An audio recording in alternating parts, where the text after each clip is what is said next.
새벽에 잘 오셨습니다. 2시간 이상 기도하신 분들도 계시고 그러나 이제 하나님 앞에 주일날 일찍 일어나셔서 매일 일찍 일어나셔서 어떻게 하시냐, 다른 회사원보다 일찍 회사 가세요. 그리고 찬양 틀어놓고 기도하세요. 그리고 뭐든지 하루에 어떻게 할지 그것을 거기서 기도를 하세요. 그래서 하나님 앞에서 예배 오시는 날에는 열심히 예배를 드리시지만 또 월요일이 화요일이 이게 세상 일을 할 때 하나님께서 행하시는 일에 대해서 기대감을 갖고 하루를 살아가시는데, 학생들이 아버님이 일찍 일어나셔서 출근하시면 애들도 일찍 일어나도록 그렇게 가르쳐 주세요. 왜냐하면 아버지 고생하시는데 우리가 편히 살 수 없다, 이런 정신 자세가 하나님의 성령이 임재하시는 어떤 기운을 예비하기 때문이에요. 그래서 어머니가 고생을 하시면 자녀들도 열심히 살아야 된다, 이런 정신을 가질 때 하나님께서 임재하시기 때문에 여러분, 종교적인 형태로만 하나님이 임하시는 게 아니에요. 그러니까 아버님 어머님이 일찍 일어나신다 그러면 아이들도 일찍 일어나서 새벽부터 일어나서 공부를 하거나 운동을 가거나 새벽 운동을 가거나 이런 식으로 하는 게 좋습니다. 그리고 학생들은 지혜를 구하셔야 돼요. 지혜를 구하셔야 됩니다. 지혜를. 카메라를 약간 이렇게 위로 올려주셔서 시꺼먼 거 하나. 밑에가 어두워서. 그래서 하나님께서 우리에게 복을 주실 때는 우리의 상황에 맞춰서 플렉서빌리티, 유연성을 갖고 사셔야 돼요. 믿음을 적용할 때 형태가 있는데 이게 본질이 있어요. 본질을 마음껏, 그러니까 음식이 있죠. 음식이 있는데 이것을 밀봉해 가지고 운반할 것인가, 사각형 그릇으로 운반할 것인가, 이렇게 우리가 냄비에 솥단지로 운반을 한 것인가, 이렇게 요리 음식이 있으면 어떻게 운반할지를 알아야 돼요. 그러니까 삶의 형태를 효율화시키셔야 돼요. 효율화시키셔야 돼요. 하나님 앞에서 사회적으로 이제 한 수십 년 동안 전교조 교육을 받았기 때문에 공산주의 사상이 있는데, 이 정교조나 공산주의 사상은 인간이 평등하다 이러면서 인간을 찢어놔요. 모래알같이 찢어놓는단 말이에요. 찢어놓은 다음에 어떻게 해요? 권력자가 다스릴 때 먹잇감으로 쓰는 거예요. 그러니까 반드시 아셔야 돼요. 그러니까 집안이 두 가지 일을 같이 하셔야 됩니다. 성도는 마지막 때 믿음을 발휘하기 때문에 다니엘서 11장에 보면 성도가 짐승을 이긴다라고 돼 있어요. 성도가 국가를 이긴다라고 돼 있어요. 그런 게 있습니다. 남방왕과 북방왕이 나오고 그런 내용이 있어요. 다니엘서 끝부분에 11장 보시면은. 근데 성도가 짐승을 이긴다니까요. 예? 성도가 북방왕이 막 괴롭히고 남방왕이 헷갈리게 하고 막 이럴 때, 예? 성도가 이긴다고 돼 있어요. 거기 성도가 믿음으로. 그러니까 성도는 누구냐? 믿는 거룩한 사람들인데 이긴다라는 거예요. 그 성도의 대표적인 예가 다니엘이에요.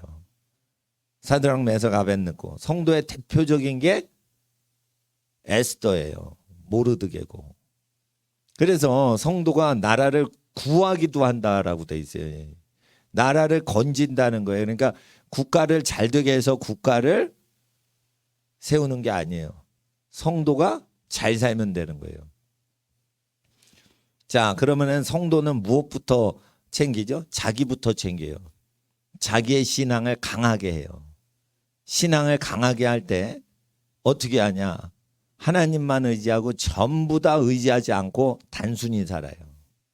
성도의 모든 능력은 심플 라이프에서 나오는 거예요. 왜냐하면 지금 중요한 데만 신경을 써야 되기 때문에 잡스럽게 마음을 분산시키는 게 마귀의 전법이기 때문에 심플 라이프로 살아요. 성도면 부자라도 심플하게 살아요. 근검절약을 하지 마세요. 간단히 살기 때문에 근검절약이 되게 사셔야지 지혜로운 거지. 예? 지금 그 간단히 살지 않는데 복잡하게 살면서 근검절약할 수 없어요. 그러니까 삶의 형태가 단순한 거예요. 너무 바쁘게 사니까 딴짓을 못하는 거와 같아요. 학생들이요, 거룩해라 이렇게 해가지고 키우면 안 돼요. 너 운동 열심히 해, 공부 열심히 해. 너 결혼할 대상 아니면 연애하지 마. 인생 다 바칠 수 있어? 그러면은 그 사람하고만 연애. 그러니까 자기가 늙어 죽을 때까지 그 여자만 좋아하겠다, 그 남자만 좋아하겠다. 그러면은 결혼을 목표로 해가지고 그 사람만 좋아할 수 있다 이거예요. 근데 그 사람 1년 있다 헤어질 거야? 시간 낭비하지 마. 이런 식으로 해가지고 하나님 앞에 중요한 거 아니면은 다 잘라 버려야 돼요.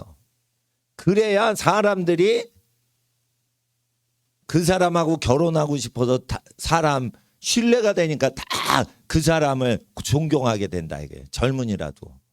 그러니까 심플 라이프는 홀리 라이프보다 더 중요한 거예요. 홀리 라이프 그거 애매모호한 거예요. 심플 라이프는 자기가 포커스를 맞추고 있다는 거예요. 포커스.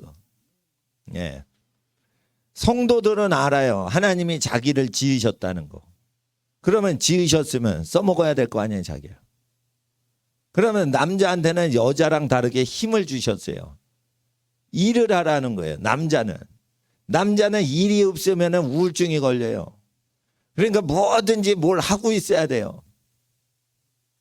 장군이신 분인데 은퇴하시고 일이 없으니까 그렇게 기골강대한 사람인데 일찍 돌아가시더라고요. 그러니까 해군 장성, 육군 장성들 뭐 군인 할 때만 튼튼하죠. 옷 벗잖아요. 그냥 할아버지 돼요. 일이 없어지면은 그냥 팍 그 목표가 없어지는 거예요. 목표가. 그러니까 성도는 뭐 어떤 존재예요? 은퇴가 없어요. 은퇴. 내 사전에 불가능이라는 없다. 나폴레옹이 그런 말 했다며. 예, 근데 성도는 은퇴가 없어요. 왜 그러냐? 하나님께서 죽도록 충성하라 그걸 보시면 죽는 때까지 충성하라 이렇게 돼 있어요. 야, 오래 살지 말고 죽어버려. 죽도록 죽어버리게 고생해. 이 소리가 아니에요. 그 내용이. 죽도록 충성하라가 뭐냐면 죽을 때까지 충성하라 이거예요. 그러면 뭐냐면 일을 하라는 뜻이에요. 그게. 성도는 은퇴가 없어요. 은퇴 전에 은퇴 이후의 일을 준비해 놓는 게 성도시라 이거예요. 예수님이 죽을 때까지 일하라고 돼 있어요. 기운이 있을 때까지 일하라고 돼 있어요. 그리고 이제 눈이 침침해서 안 보이죠. 그럼 영을 통해서 얘기하시는 거예요. 눈이 안 보이는데 이삭이 말하는 건 다 말하는 대로 되니까 아버지 내게도 복을 주시옵소서. 늙은 눈먼 아버지 이삭한테 복을 빌러 에서가 육적인 놈이 온다 이거예요. 그 정도로 영권이 있는 거예요. 아버지들한테는 그런 영권이 있는 거예요. 어머니들한테 없는 영권이 아버지들한테 있는 거예요. 아버지를 높이셔야지 그 집이 잘 되는 거예요. 공산주의자들은 수령한테 잘하라고 해요. 아버지한테 잘해야 돼요. 아버지한테 복종할 수 있는 사람 하나님께 복종하러 나올 수 있어요. 어머니한테 좋은 거 갖다 바치는 사람 하나님께 좋은 거 예물 드릴 수 있는 자격 생겨요. 성도는 심플 라이프라 이거예요. 자기가 섬길 사람 딱 정해놓고 그 사람 외에는 충성을 다 거부해버려. 그러니까 자기가 섬길 사람이 딱 정해져 있으니까 편한 거예요. 근데 자기 모든 사람이 자기 상전이야. 또는 자기 모든 밑에 있는 사람이 자기 부하야. 이러면 어지러워지는 거예요. 그러니까 하나님 앞에서 하나님이 내가 어떤 분을 섬기라고 나를 지으셨는가. 딱 그걸 알아야 되는 거예요. 자, 남자는 일하라고 만드셨어요. 그래서 일을 해야 돼요. 여자는 애 낳고 키우는 걸로 신체가 구성이 돼 있어요. 그러니까 하나님하고 친하려면 여성분들은 애를 낳고 키우는 것을 위해서 일을 하셔야 돼. 자기가 하는 일이 자기 자식 낳고 키우는데 아무 도움이 안 돼. 그런 일은 중요하지 않은 일이에요. 여성이 하나님하고 친해지고 하나님의 축복을 받으려면 자기 자손이 잘 되고 자기 자손을 낳고 키우고 하는 일에 도움되는 일만 관리를 하셔야 여자가 복을 받는 거예요. 그렇게 되어 있습니다. 여자의 신체는 남자보다 탁월하게 지음받았어요. 자손을 낳고 키우는 거예요. 그런데 그 남자에게 없는 기능을 쓰질 않고 남자가 하는 일을 하는 일이 남녀 평등을 추구하는 여성 페미니스트들이 하는 일이에요. 그건 중요하지 않은 일에 여자 인생을 몰빵을 시킨단 말이에요. 남자가 하지 못하는 남자보다 유능한 기능을 주로 사용해야 여성이 복을 받는 거예요. 그리고 남자는 어떤 남자가 복을 받냐? 여자가 할 수가 없는 힘든 일이나 전투적인 일을 남자가 해낼 때 그 남자가 여자가 할 수 없는 일을 하기 때문에 복을 받는 거예요. 그러니까 남녀 평등이니까 남자가 하는 일 내가 하고 여자가 하는 일 내가 하고 이렇게 똑같이 흉내 내도록 하는 공산주의 사회주의 사상은 국가주의 노예제도를 만들기 때문에 복을 받을 수가 없는 거예요. 기왕 하려면 옆에 친구가 못하는 일을 내가 해서 도움이 되어주자. 이게 친구예요. 옆에 친구 하는 것만 해. 그럼 싸움이 일어나는 거예요. 라이벌이 일어나는 거예요.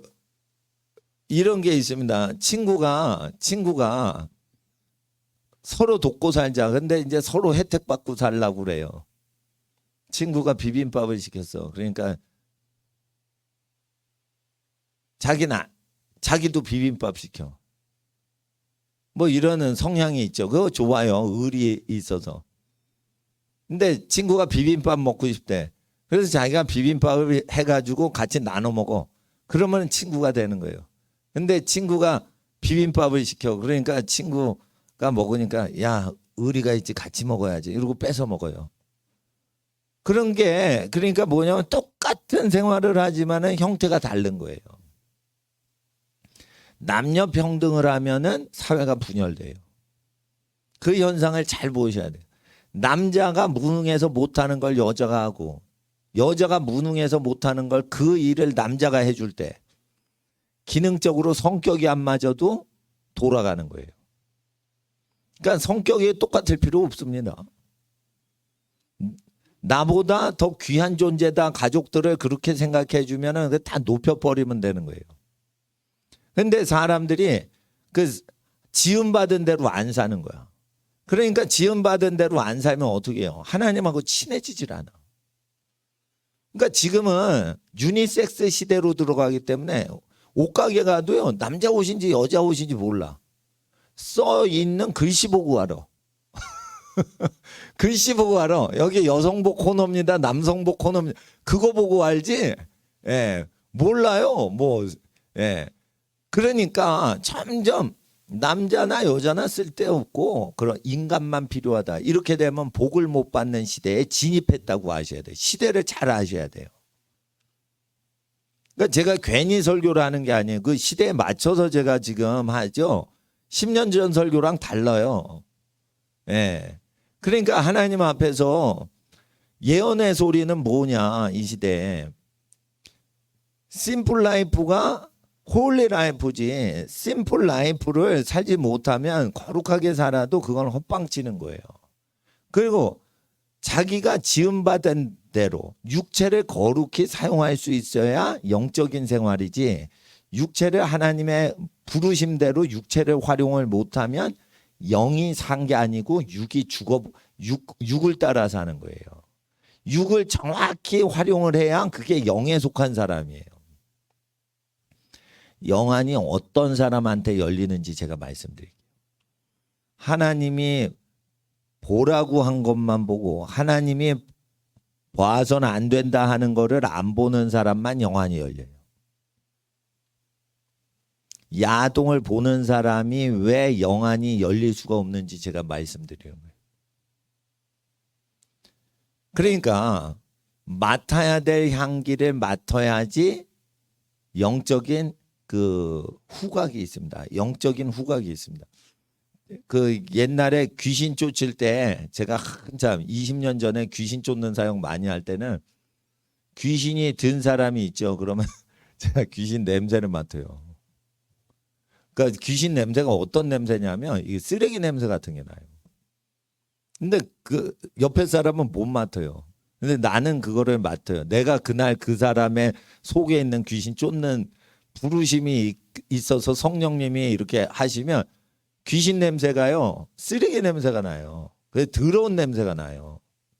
근데 그게 그 육적인 냄새가 아니에요. 향수 뿌리고 목욕 다 하고 냄새가 없는 분이거든. 근데 귀신한테 영적인 냄새가 있어요. 그리고 그래서 무슨 향기를 맡아야 되냐? 아기는요, 엄마 살 냄새를 맡아야지 복을 받는 거예요. 네. 그러니까 그 어린이들이 불량식품 냄새를 좋아해. 그러면은 저주받는 거예요. 아기들은 엄마 아빠 살 냄새를 좋아해야 돼. 엄마 아빠 근처에 있을 때 그 기분이 좋아져야 돼요. 그래야 복을 받는 거예요. 그리고 집에 가면 그 집안에 향내가 있어요. 아이한테 꽃향기 이렇게 막 해보세요. 그리고 엄마 살결 이렇게 냄새를 맡게 하세요. 그러면 어느 냄새가 좋냐 이러면 아기들이 다 얘기하는 거예요. 엄마 향기가 더 좋다고 그래요. 꽃향기가 더 좋을 것 같죠. 엄마 생각엔. 엄마 향기가 꽃향기보다 훨씬 좋은 겁니다. 근데 엄마가 엄마 냄새 맡아요? 못 맡아요? 못 맡아요. 자기 냄새 몰라요. 아기가 아는 거예요. 아기가. 그래 육적인 향내가 있어요. 근데 그 향내를 사랑하고 흠모하잖아요. 엄마를 흠모하잖아요. 그럼 복을 받아요. 영적으로 복을 받는 것은 육을 잘 다스려야지 복을 받는 거예요. 네, 들어야 될 걸 들어야 돼. 그러니까 하나님이 만드신 걸 듣는 걸 좋아해야 돼. 그러니까 찬송이나 이런 거 듣는 걸 좋아해야 영적인 귀가 열려서 마음의 귀로 하나님의 음성을 들을 수 있게 돼요.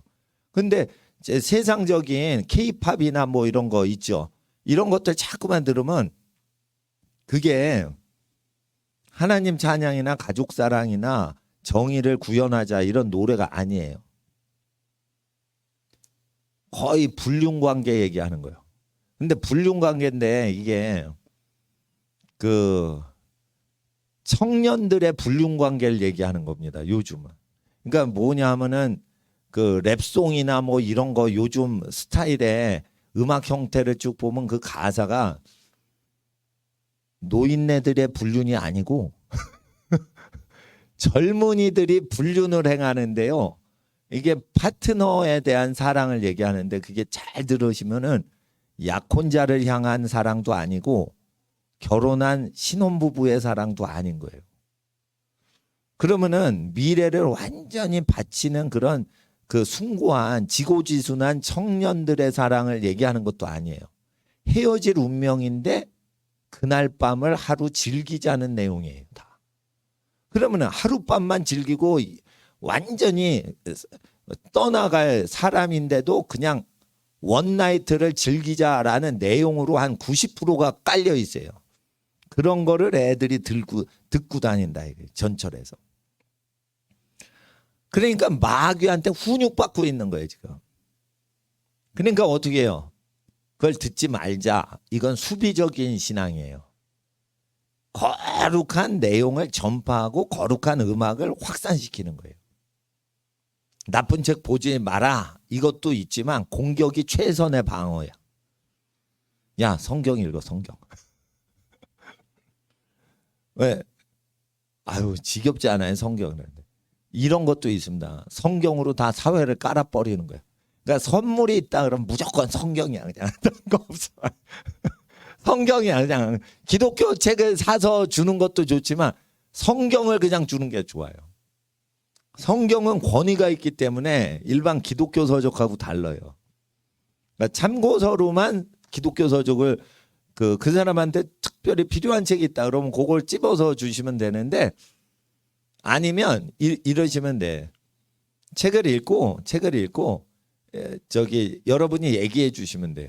서머리를 해서 얘기해 줘.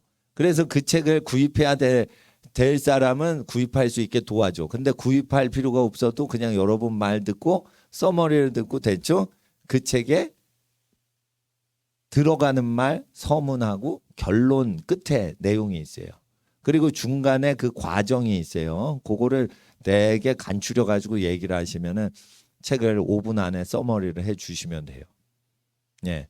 그렇게 해서 자기가 한번 얘기를 해 주시면은 기독교 서적 중에 좋은 책들에 대해서 이제 나눌 수가 있으니까 하나님 앞에서 우리가 저기 신앙을 전수할 수 있습니다. 제 설교는요, 사실은 제목이 없어요. 제 설교는 내가 제목을 잡으려도 이거 오리무중이야, 이거. 그러니까 그냥 제목을 대충 잡아주시면 누가 그 고마울 것 같은데 너무 자극적이지 않게. 예. 예. 그리고 하나님 앞에서 내가 그러니까 이 기독교 신앙에 대해서 얘기할 때는 제가 기독교 사상가이기 때문에 기독교 정신으로 정치를 어떻게 보고 경제를 어떻게 보고 군사를 어떻게 보고 시민의식을 어떻게 갖고 내세론을 가질 때 이게 루터 스타일로 가질지 웨슬리안 스타일로 내세를 가질지 이레니우스 방식으로 가질지 터툴리안 방식으로 가질지 이런 것들을 이제 연구를 다 한 다음에 그걸 설명을 해 드리는 거예요. 그러니까 여러분이 취할 건 취하는데 제 설교 중에 여러분이 중요하게 받아들여야 될 건 여러분이 그걸 취하셔야 돼요. 예. 뭐 약혼자도 없고 결혼할 대상도 없는데 학생들이 뭐 결혼 생활에 대해서 쭉 하지만은 그거 한번 들어놓으면은 나중에는 도움이 되시는 거예요. 그리고 하나님께서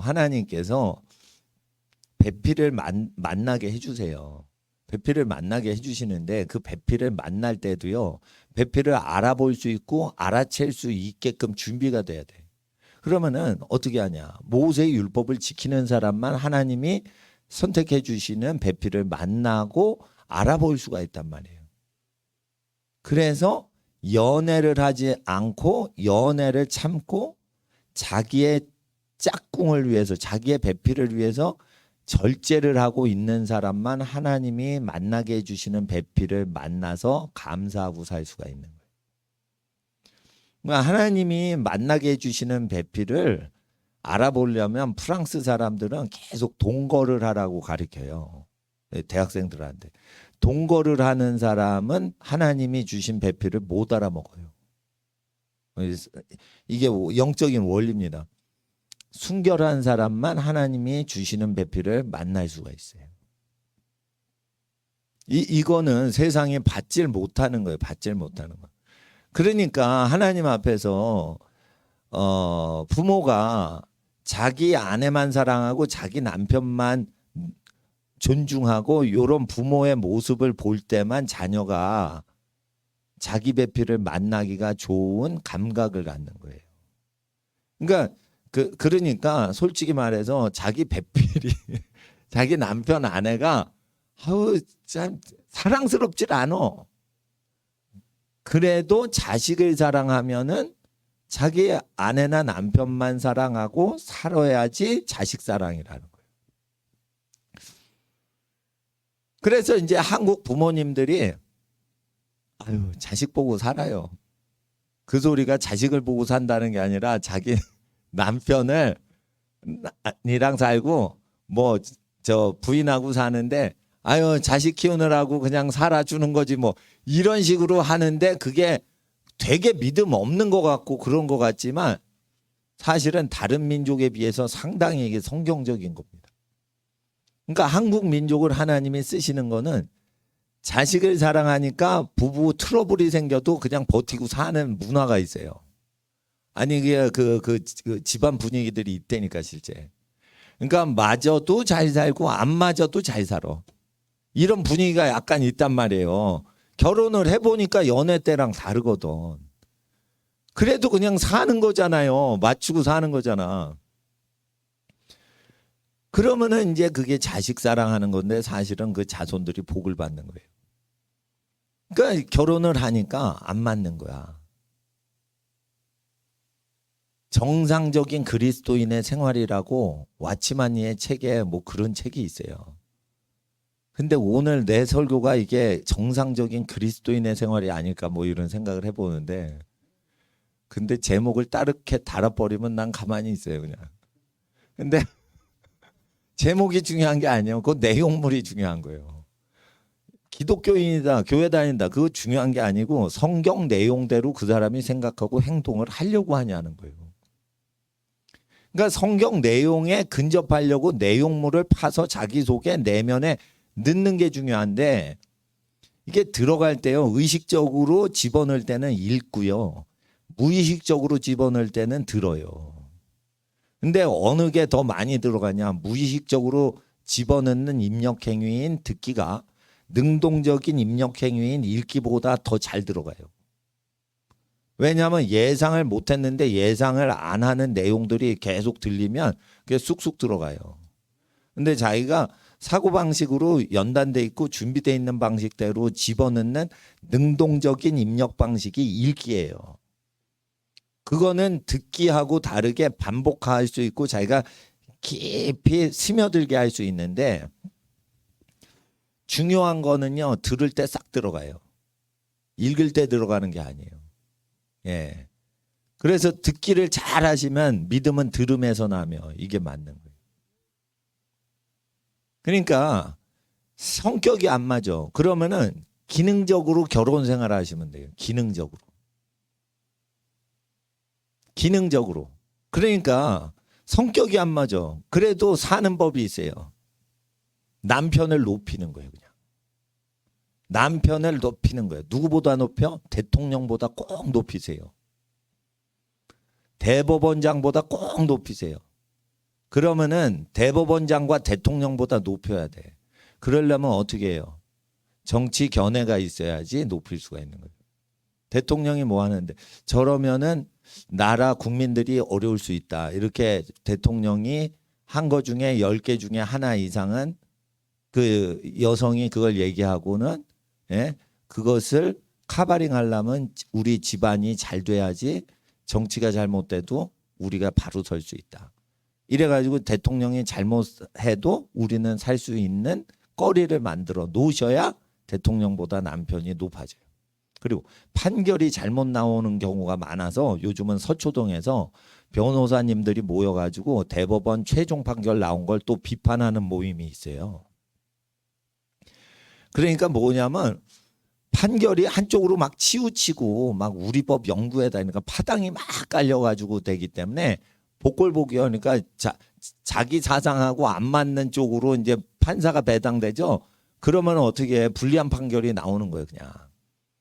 그러니까 그 원한에 사무친 사람들이 또 많아. 그러니까 변호사들이 모임을 가져가지고 대법원 판결이 왜 그 성폭행 당한 여성 사건이 있고 사기 사건이 있고 그러는데 왜 그거를 엄벌에 처하지 않냐 이래가지고 변호사들이 막 그걸 다시 평가하는 그런 모임들이 있어요. 그래가지고 그 법관들이 말한 게 그게 정의가 아니다라고 외치는 법조인들의 그 모임들이 있다고. 예, 그런 정도로 이제 사회가 발달이 돼 있는데 세상법이잖아요, 세상법. 그러니까 가족의 입장에서 그걸 평가를 하는 걸 해주셔야 되는 시대에 들어왔어요. 가족들 수준이 그렇게 레벨이 높아지셔야 된다고. 그러니까 정치적인 수준이, 정치인은 할 필요는 없어요. 정치가 아주 더러운 판이기 때문에 그거 할 필요는 없는데, 정치인이 깽판을 쳐도 우리 가족은 그 흙탕물 위에서 두둥실 떠다니는 방주와 같이 살아야겠다. 그 방주를 미리 짓는 게 왜 중요하냐면, 판결을 잘못하는 거 모르냐? 잘못할 수도 있지, 사람이니까. 그래도 우리 가정에 그 흙탕물이 들어오지 못하게 우리는 방주를 마련하란다. 이런 식으로 사셔야 돼요. 예. 인플레이션이 와서 2000%, 10,000% 물가가 상승돼도 살 수 있게 우리는 경제기획원이, 경제부 장관이 폭망을 시켜도, 국가 경제를 폭망시켜도 우리는 살 수 있게 지금 방주를 지으란다. 그리고 경제적으로 그 준비하는 게 뭐예요? 집안이란 말이에요. 그러면은 국가가 망할 때 대비하는 방파제가 어머니 아버지 역할이란 말이에요. 어머니 아버지 역할을 통해 가지고 이거 국가 기능을 우리가 다시 세팅을 하자. 근데 국가를 따르고 가족을 무시하면은 그거는 뭐냐면은 방주를 예비 안 하는 거예요. 물이 들어오면은 그냥 죽는 거예요. 국가 기능은 두 명한테 다 들어와요. 남자와 여자 부부. 그러니까 부모님만 정확히 하나님 형상으로 기능을 하면은 어떻게 해요? 국가 기능이 다 세팅이 되는 거예요. 사적인 국가라고 해요, 그걸. 사적인 국가를 소유했냐 이거예요.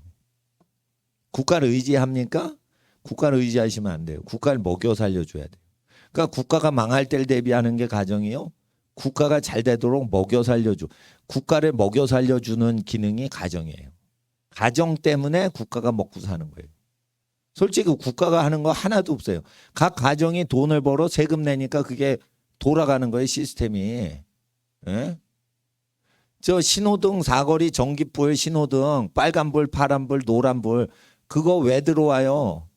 가정들이 돈 내가지고 세금 내니까 전기 돌리고 그거 제작해서 그 폴대 세워가지고 신호등 들어오게 한 거잖아.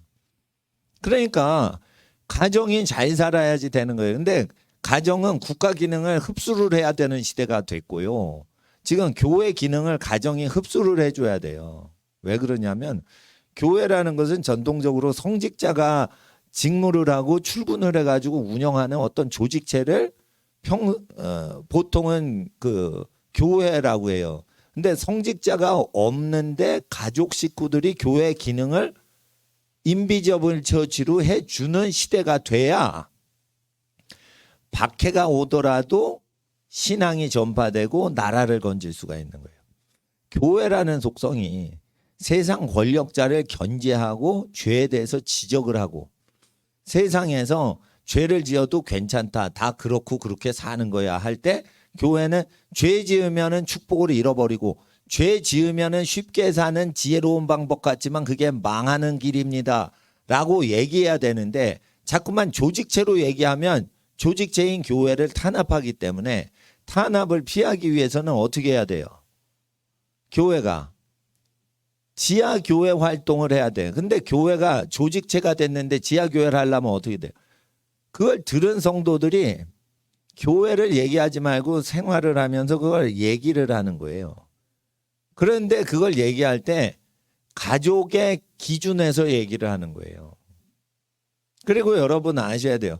가난한 사람 도와줄 때 은밀히 도와주랬죠. 교회라는 속성은 가난한 사람을 도와줄 때 이거 까발리고 도와줘야 돼요. 큰 교회일수록 까발리고 도와줘야 된다니까.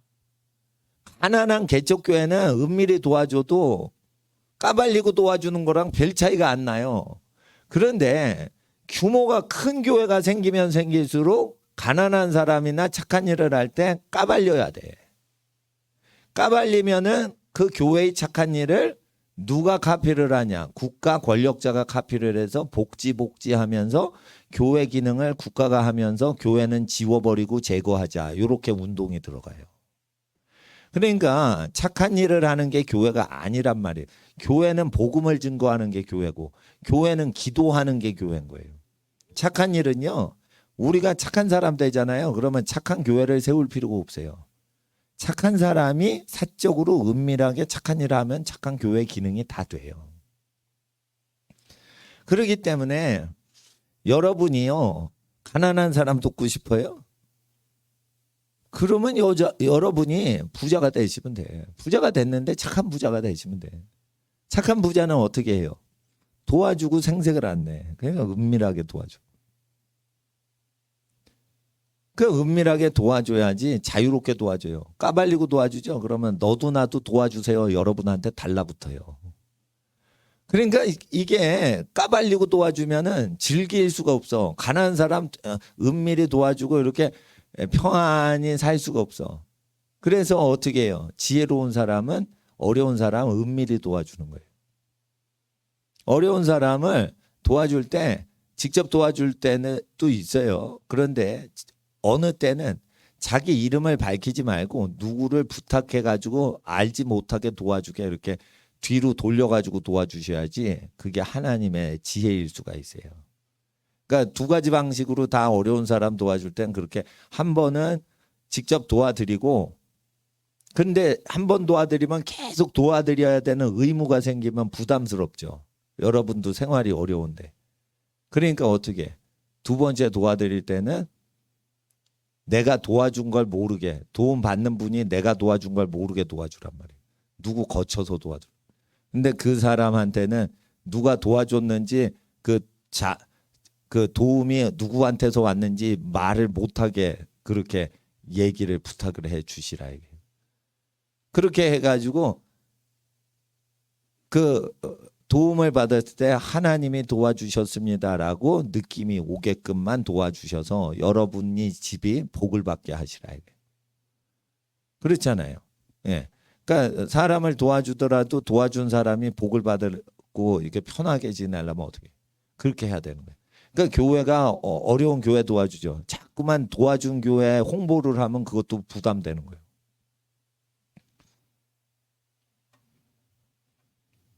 그래가지고 저기 어느 교회 이렇게 도와드렸는데 그 교회가 자꾸만 우리 교회에서 자기네 교회 도와줬다고 홍보를 때려대는 거예요. 그래가지고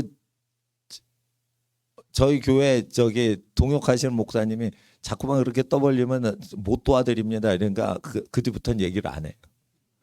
그렇게 해놔야 돼요. 왜 그러냐면 어느 교회가 뭐를 했네 이렇게 자꾸만 얘기를 떠벌리면요, 그게 하나님 나라가 아니에요. 그러니까 엄마가 먹여줬다 꼭 기억해라. 다음 날 그 점심에도 엄마가 널 먹여주는 거야 꼭 기억해. 그러면은 어떤 대가를 요구하는 어떤 존재로서 부모를 생각하는 거예요. 그러니까 부모가 이렇게 주는데 잘 먹기만 하면 된다.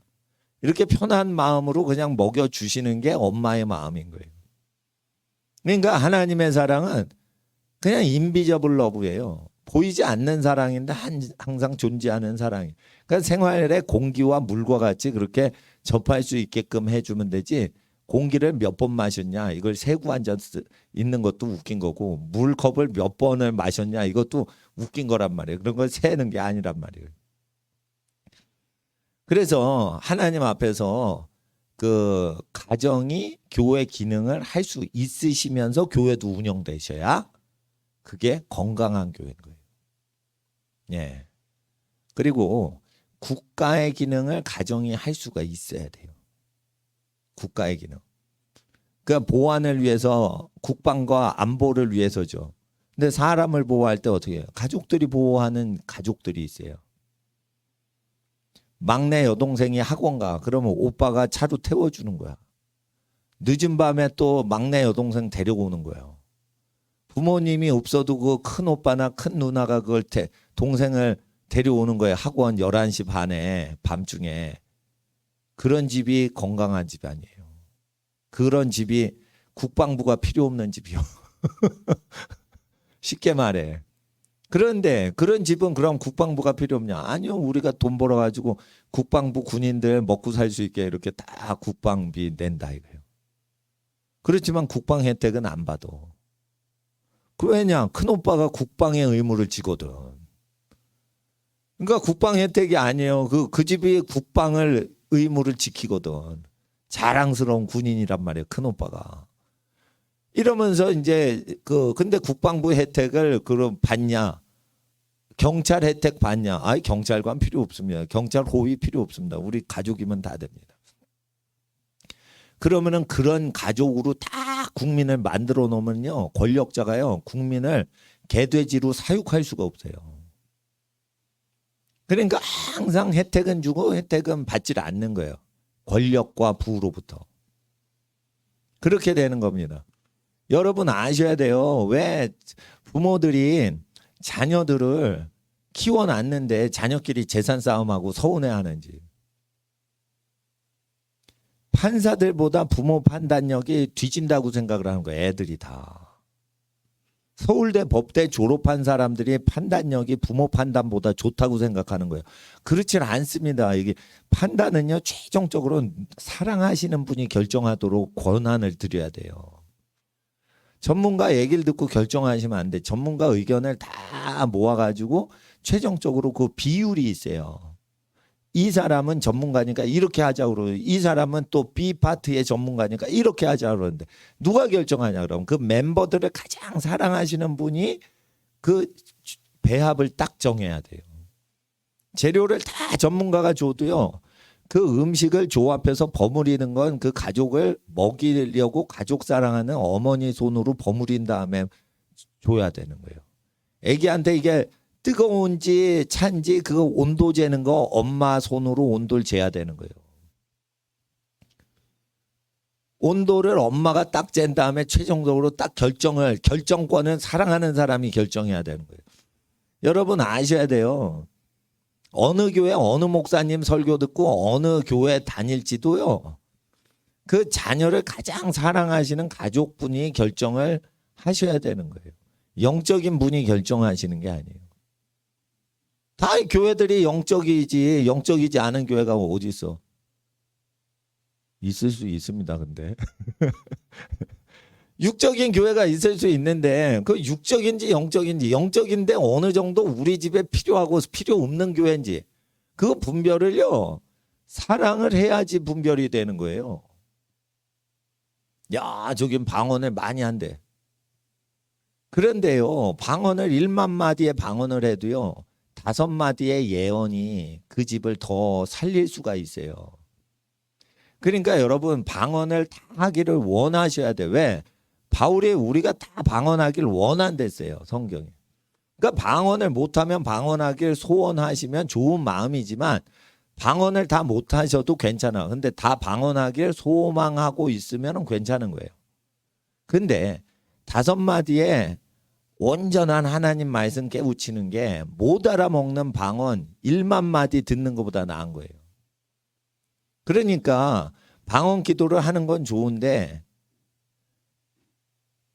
그 교회를 다니는데 하나님 말씀을 잘 깨우치질 못해. 그러면은 어떻게 돼요? 그 교회를 다니지 말고 성경 공부를 잘 시키는 교회를 다니는 게 오히려 어느 집안은 더 복을 받을 수가 있는 거예요.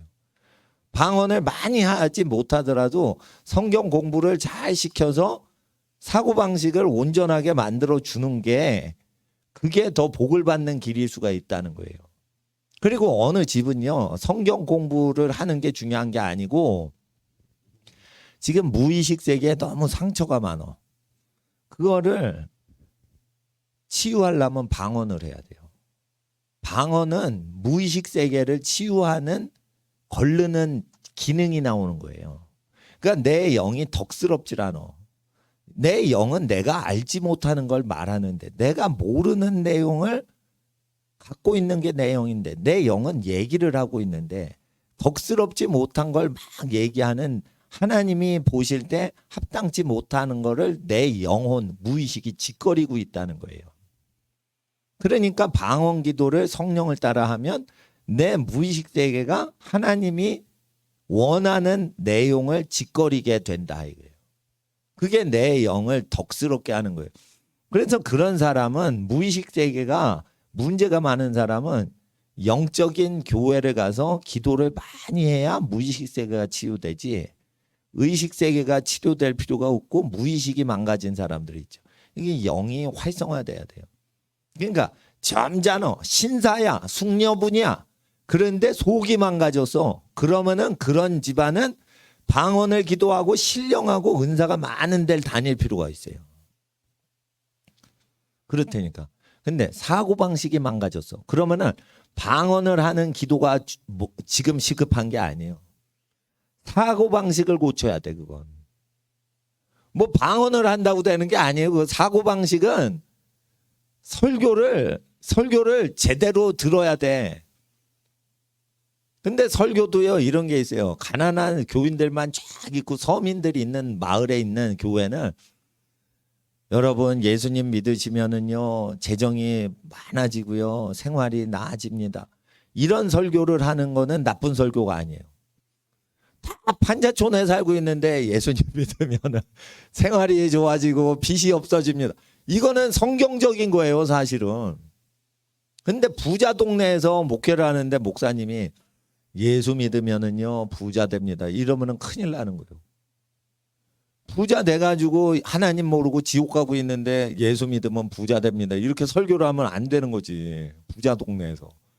그러면은 부자 동네 목사님은요, 가난한 사람을 계속 돕고 이런 목사님이 부자 동네 가가지고 설교를 하는 게 더 나은 거예요.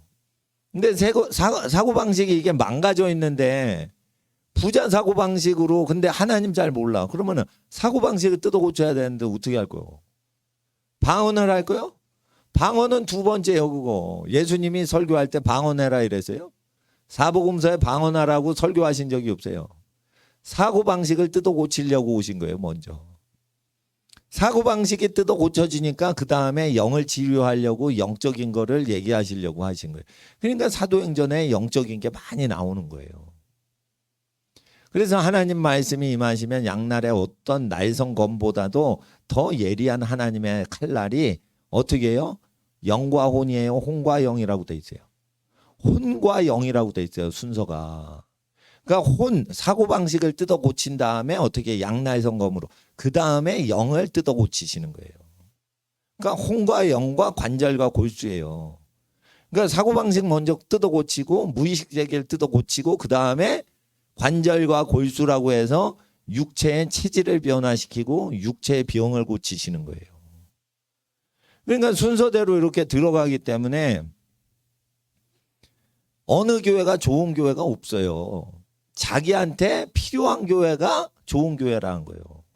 그러니까 교회 자체를 홍보할 필요가 없어. 그 교회의 기능이 있어요, 원래.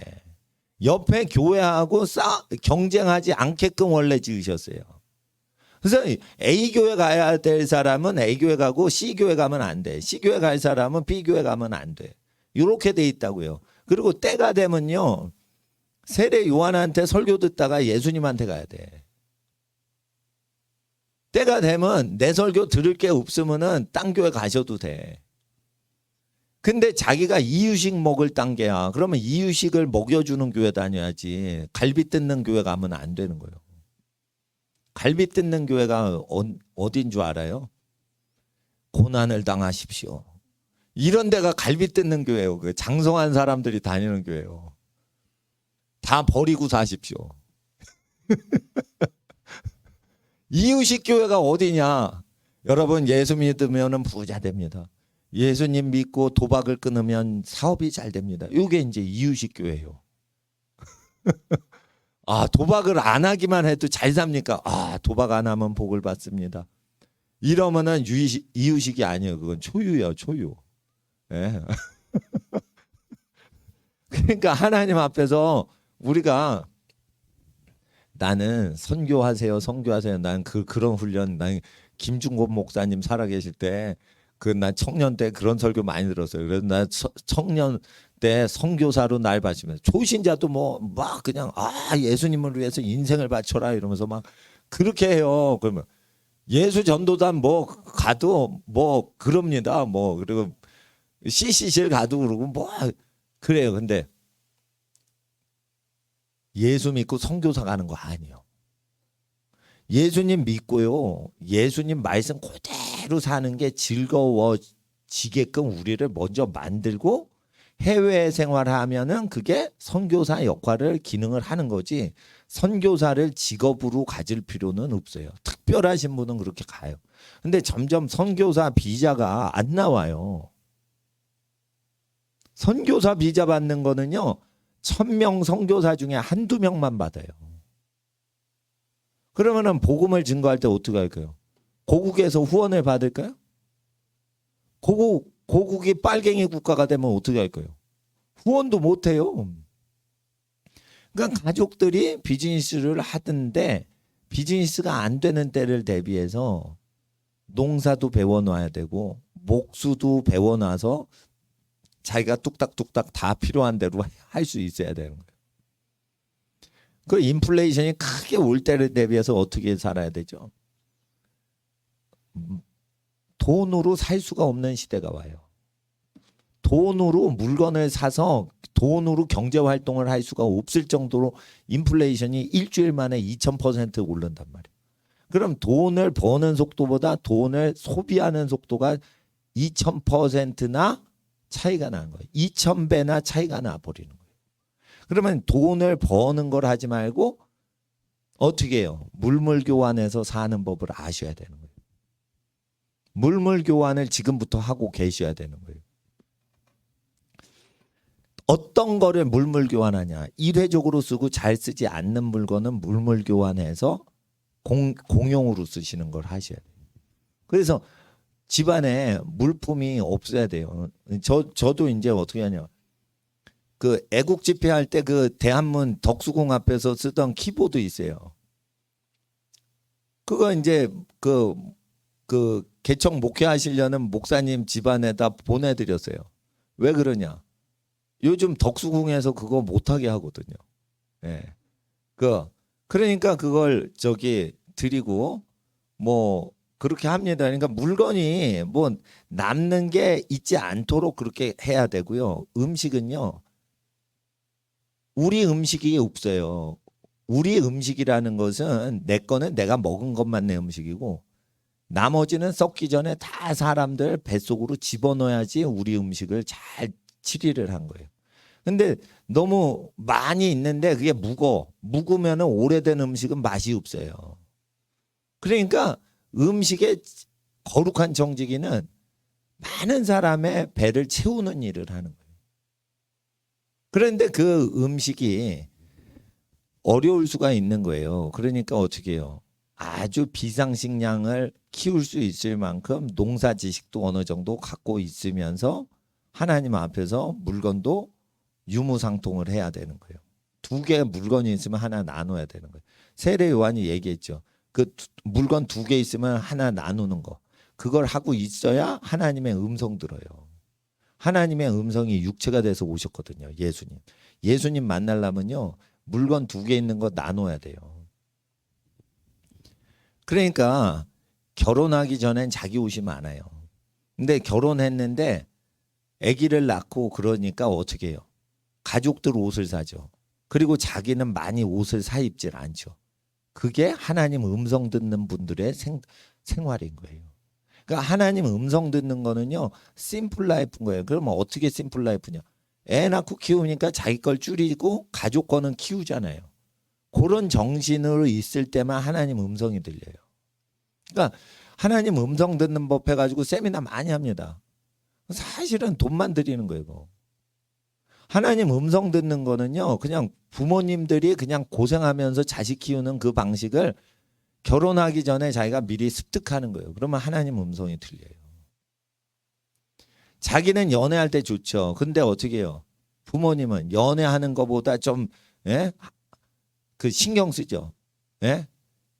청년들은 자기가 좋아하면 다 좋아. 근데 부모는 까탈스럽게 그거를 분별을 하죠. 그러니까 하나님 앞에서 연애는 절제를 하고 일하고 공부하는 거 열심히 해서 자기를 거룩히 발전시키고 사람 되게 하자 이거예요. 그럼 나중에 그 사람을 채갈 사람이 합당한 사람이 있으면 채가게끔 하면 되는 거지. 모토로 자기를 홍보합니까?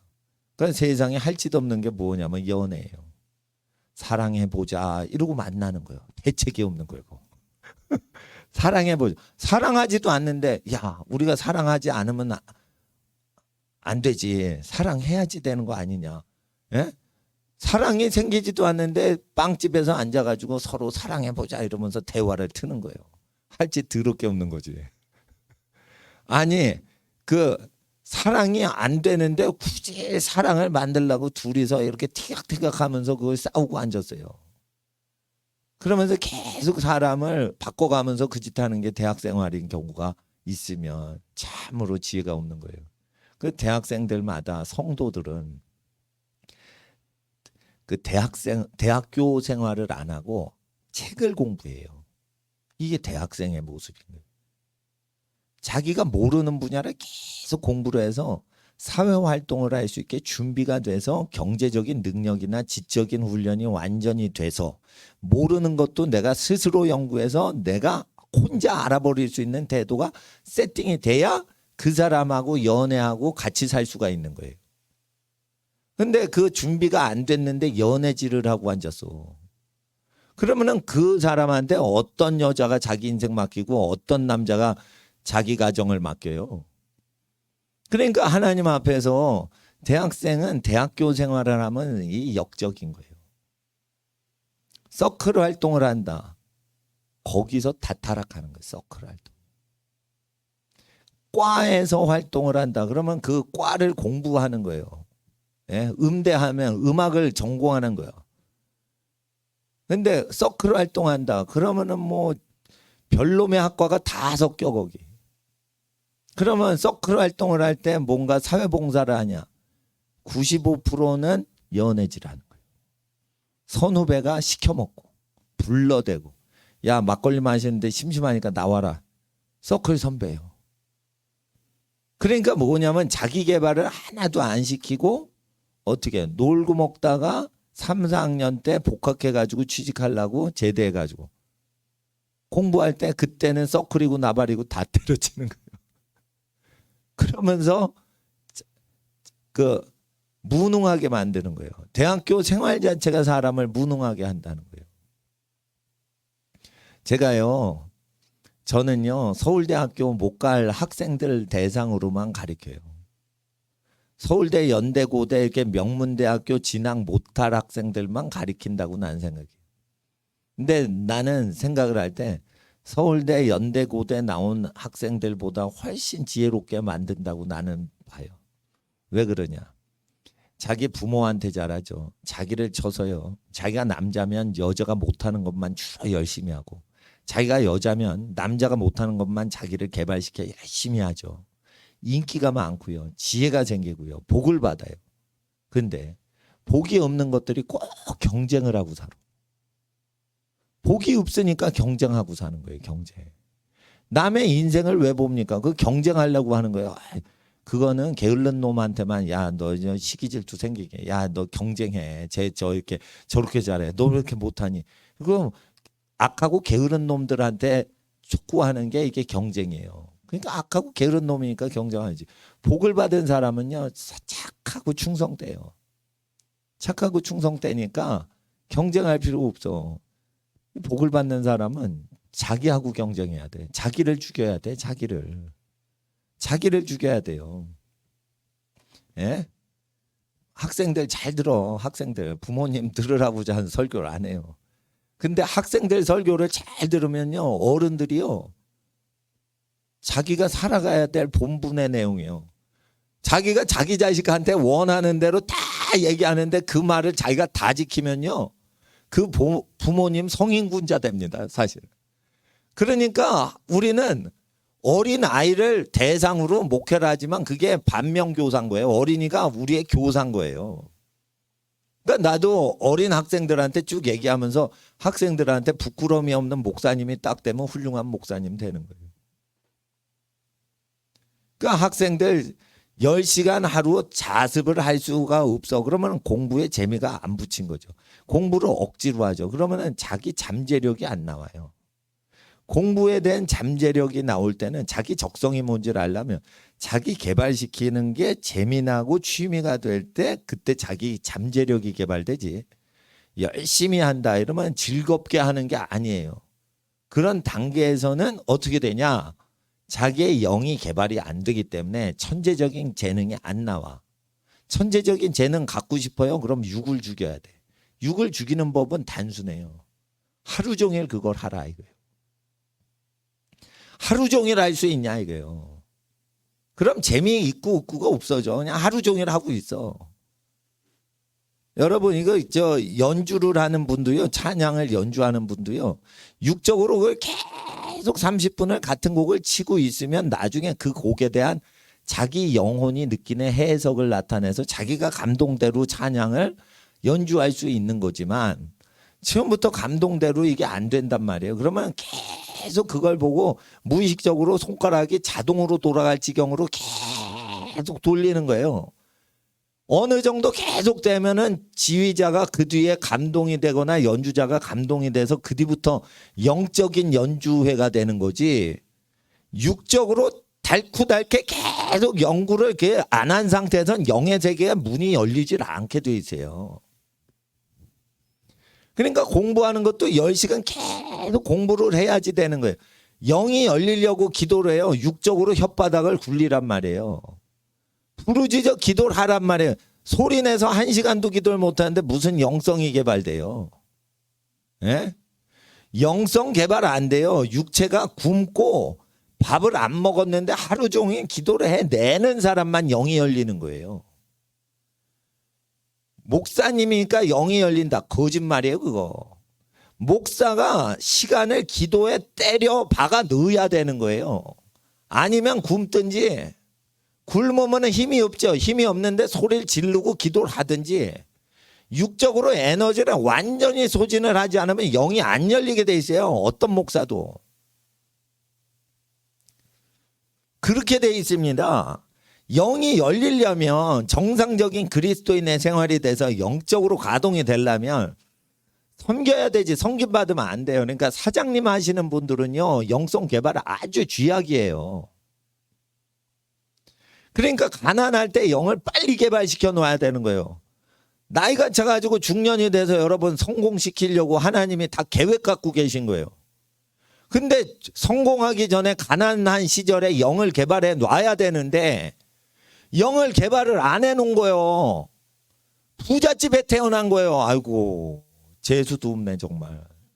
부잣집에 태어난 거예요. 부잣집에. 그러니까 얘는 믿음을 키우거나 영성을 개발할 기회가 적어진 거예요 지금. 육적으로 많이 받아서 보상이 될 뿐인 거지 영은 없는 거예요. 아, 누구는 복을 받았네. 부잣집에서 부모 잘 만났네. 그게 영적으로 가난한 집에 태어난 거예요 지금. 뭐가 부잣집에 태어났다는 거예요 그게. 영적인 거를, 축복을 자기가 키울 수 있는, 자기가요 다 큰 거 얻어먹는 사람이 있고요, 자기가 그 나무를 키워가지고 열매를 따먹는 그 프로세스를 다 소유한 사람이 있어요. 남의 집에 있는 열매를 얻어먹는 사람이 있고, 그 나무를 키우고 나무 자체를 가꾸면서 자기 열매를 자기가 먹는 사람이 있다고. 이런 집이 뭐냐, 가난을 극복하고 살아낸 적이 있는 환경의 인생을 사는 거예요. 가난한 시절이 한번 자기 젊은 시절에 있어줘야 의의 나무 열매를 키우고 있는 집안인 거예요. 하나님이 가난도 주시고 부요도 주시는데 그걸 다 자기가 겪어내야지 되는 거지. 어떻게 아기부터 90대 노인 죽을 때까지 부자로만 사냐 이거요. 집안 환경 때문에. 그럼 영이 개발이 덜 된단 말이에요. 영이라는 세계는 뭐냐면 보이지 않는 세계예요. 보이지 않는 세계에 자기가 일하는 기능이 있다고요. 그런 거를 개발을 못 시키고 산다니까. 그래서 저주받아가지고 어릴 때부터 부자로 사는 거예요. 그러니까 예수님이 부자를 도와주려고 가난뱅이로 오시는 거예요. 원래 부자신데. 그러니까 부자인 사람들이 그게 예수님을 만나니까 이게 영이 살아난 거예요. 그러니까 그 부자, 그 국고를 담당한 사람의 부인도 뭐 챙겨주고, 예? 수산나라는 사람도 뭐 이렇게 예수님을 후원하고 뭐 이러는 내용이 누가복음 8장에 나옵니다. 예? 그렇게 돼 있어요. 그리고 귀신한테 공격을 많이 당했어요. 막달라 지역의 마리아라는 여인이 귀신한테 공격을 많이 당했어요. 그러니까 어떻게 영적으로 갈급한 거죠. 그러니까 예수님한테 오니까 해결이 되죠. 그러니까 영의 세계가 무언지를 알았죠. 근데 귀신한테 공격을 당한 적이 없는 집안이 있어요. 실제. 그런데 사랑은 안 해. 그러면은 영적으로 아무것도 없는 거예요. 귀신한테 공격당하다가 나중에 치유받은 사람보다 영적으로 발전이 없어요. 귀신 들렸다가 치유받고 해방받은 사람보다 혜택이 없다니까. 부잣집인데 서로 사랑을 하지 않고 냉랭하게 살잖아요. 그러면은 영이 클 수가 없어요. 클 수가 없어요. 그래서 부자들한테 도움을 드리려고 목사님들이 가난하게 서민스럽게 사셔야 되는 거예요.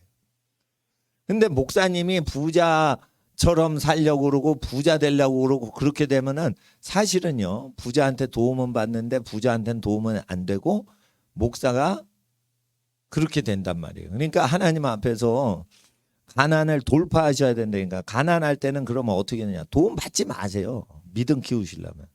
재정 도움 받으시려면 이렇게 어렵다고 얘기해서 후원을 받으시고 도움을 받으세요. 근데 가난할 때 자기의 영을 키우고 싶다. 그러면 아주 좋은 찬스가 왔으니까 아무한테도 얘기하지 마. 엄마한테도 얘기하지 마.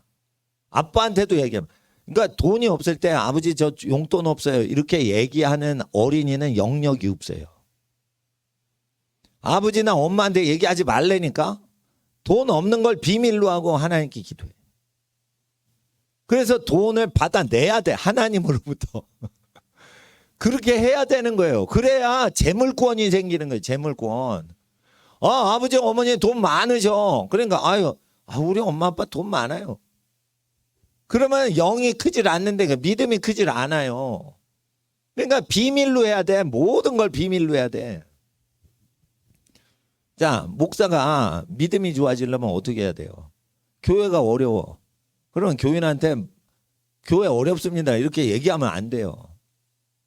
그 비밀로 붙여야 돼.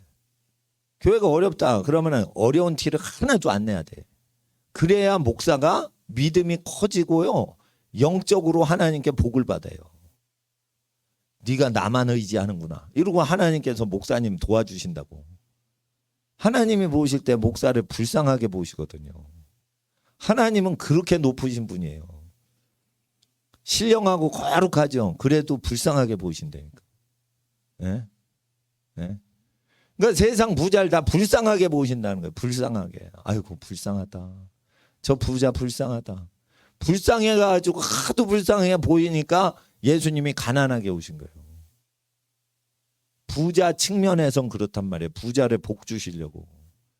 부자가 당해야 되는 가난의 저주를 대신 당하시려고 부자를 위해서 어떻게 해요? 오신 거란 말이에요. 그러니까 하나님 앞에서 우리가 살아갈 때 정상적인 기독교인은 가정생활을 국가를 대체하려고 해야 된다. 국가가 잘 돼야지 우리가 잘 살 수 있다. 이런 쓰레기 정신은 버리셔야 돼요. 국가가 왜 잘 돼야 되냐. 가정이 썩어 빠진 가정들이 타격을 받지 않도록 하기 위해서 국가가 잘 돼야 되는 거예요. 그러니까 좋은 국가에 태어나면 가정이 파괴된 사람들도 생존이 가능해요. 예를 들어 보세요. 복지국가에 태어나면은 불량국가인 북한에 태어난 것보다는 살 수가 있어요. 가족이 안 챙겨줘도. 그래서 가족이 폭격맞은 사람들을 위해서 저주받은 사람을 위해서 국가가 잘 돼야 된다는 거지. 복을 받은 사람은 국가가 잘못돼도 다 잘 살아요. 그러니까 여러분 국가관도요. 여러분이 하나님의 말씀을 잘 모르니까 국가가 잘 돼야 교회도 잘 되고 가정도 잘 된다. 그러는 건데 그건 저주받은 사람들의 80%의 이야기고요. 20% 복의 근원되는 사람들의 이야기는 다르단 말이에요. 그러니까 우리가 복의 근원되는 사람으로서 말씀을 깨닫는 거라 저주 가운데 있어서 말씀 들어야 되는 말씀이 다르기 때문에 교회를 바꿔줄 필요가 있는 거예요. 복을 받은 사람이 다녀야 될 교회와 복을 놓친 사람이 다녀야 될 교회는 달라요. 그런데 하나님께서는 주로 죄인들에게 보냄을 받도록 전도자들을 보내시기 때문에 저주받고 사는 사람 대상으로 사역하도록 메인 판을 까세요. 그러니까 사람들이 저주받은 사람들이 들어야 되는 설교가 가장 복된 설교로만 아는 거예요. 그거 아니거든. 그래서 하나님께서는 복을 받은 사람들에게는 집에 들어가 가지고 따로 가르치세요. 예수님이. 그러니까 제자들만 딱 집에 들여서 따로 가르치시는 게 있다고. 그거는 복을 받은 사람, 좁은 길 가는 사람한테 설교를 따로 하신다고요. 그러니까 그런 설교를 할 때는 좁은 길을 가는데 그때는 어느 설교냐? 환란이 있을 때 그런 설교를 하시는 거예요. 환란이 있으면 세상 거 다 버리게 되죠. 사람 심리가. 그렇게 되죠. 집안에 고난이 왔을 때 어떻게 다 소망이 끊기죠. 그리고 마음이 깨끗해진단 말이에요. 그때 복의 근원되는 사람이 들어야 될 설교가 들리기 시작하는 거예요.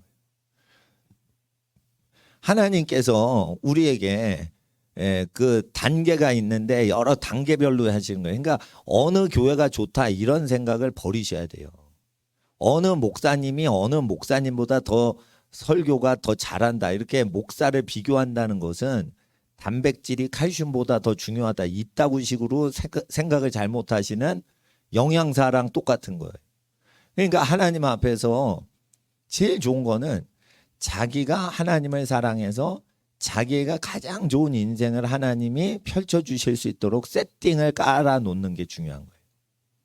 그럴 때 그 세팅이 뭐냐? 기본적으로 부모와 자기와의 관계, 하나님과 자기와의 관계, 자기 배필과 자기 와이프와 자기 남편과의 자기 관계, 자기 자녀와의 관계, 그리고 자기의 직장 상사와의 관계, 직장 부하와의 관계.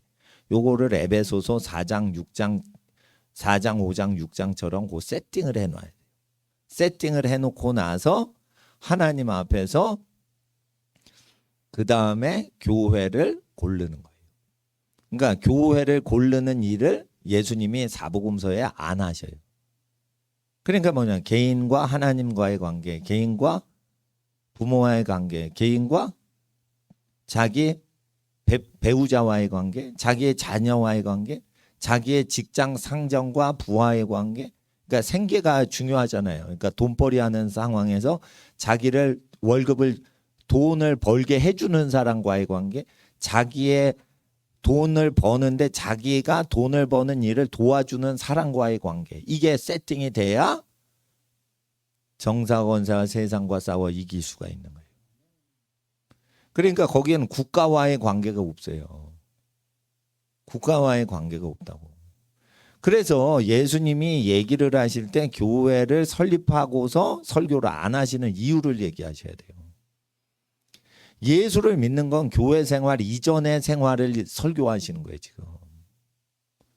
그러니까 교회에 등록하기 이전에 예수님 설교를 듣고 나서 그 다음에 교회를 다니는 거예요. 근데 어떻게 되냐면 교회를 다닐 때 교회 들어간 다음에 예수님 설교를 들으면 안 돼요. 교회 가기 전에 여러분이 개인적으로 예수님이 우리에게 인류에게 이렇게 살라고 얘기하셨어. 그리고 그렇게 얘기를 해서 개인적으로 1대1로 전도를 해 주시고 나서 예수님 설교를 다 믿고 그렇게 살고자 하는 사람만 교회 당기게 해야 돼요. 그러니까 사실은 교회 다니는 사람 중에 상당수가 교회 다니면 안 되는 사람들이에요. 예수님 방식을 거부하는데 교회 생활을 하고 있어요. 교회 생활하는데 예수님과 원수된 사람이 많단 말이에요. 지금 시대가. 그러니까 이와 같단 말이에요. 신랑한테 아무 도움 안 되는 인생 사는 신부의 생활. 그런단 말이에요. 아버지 하나님께 아무 도움이 안 되는 불효자 불효녀들의 생활이 교회 생활이 돼버리는 거예요. 그러니까 가출했는데 자녀들이 자식은 자식인데 아무 도움이 안 되는 자식. 이런 자식들의 모습이 이 시대 교회들의 모습인 거예요. 그러니까 교회 생활을 해도 하나님 자식이지. 근데 자식 구실을 못하는 거예요. 가출한 자녀. 그러니까 부모가 계속 파출소에 호출받아. 가출해서 일 저질러서. 요즘 일진회나 왕따 시키는 청소년들의 이야기예요. 그냥 오부지게 많다는 거예요. 그런 청소년들이. 근데 그 애들이 다 어디서 빗나갔냐. 학교에서 잘못된 애 만나서 빗나간 거예요. 그러니까 공부 열심히 하다가 빗나간 게 없어요. 다 친구 관계야. 그러니까 제가 중학교 학생들이 그렇게 많이 빗나가는 경우가 많기 때문에 중학교를 안 다니고 고등학교에 그냥 가는 것도 괜찮다. 중학교 안 다니고 고등학교 거를 미리 선행학습을 해서 고등학교 1, 2, 3학년 대학 입시 과정을 다 중학교 때부터 그냥 하루에 15시간 공부하는 것도 괜찮다. 학교 안 가고. 왜냐하면 요즘 시대에 중학교 졸업장 요구하는 직장이 없어요. 그러니까 나는 그 정도로 중학교에 대해서 심각하게 생각을 하는 거예요. 서울대 가라는 뜻이 아니고 타락 안 하기 위해서 중학교를 다니면 안 된다. 이 정도까지 나온 거예요. 고등학교 딱 가면요. 어느 정도 애들이요. 자기 생각이 있고 등치가 생기고 막 이러기 때문에 중학교처럼 깡패들이 함부로 못한다고. 근데 중학교 애들은 이게 성장이 안 된 애는 초등학생만 하고요. 성장이 된 애는 고등학교 3학년 깡패같이 등치가 커요. 그러니까 중학교는 이게 완전히 기울어진 운동장이에요. 그러니까 떼거지로 붙으면 왕따로 아주 고생을 하게 돼 있어요. 그래서 중학교는 또 머리가 개발이 안 되면은요 공부하지 않은데 또 공부를 못 하는데 공부를 잘하는 애는 잘해요. 근데 못하는 애는 또 공부를 해도 못 한다고.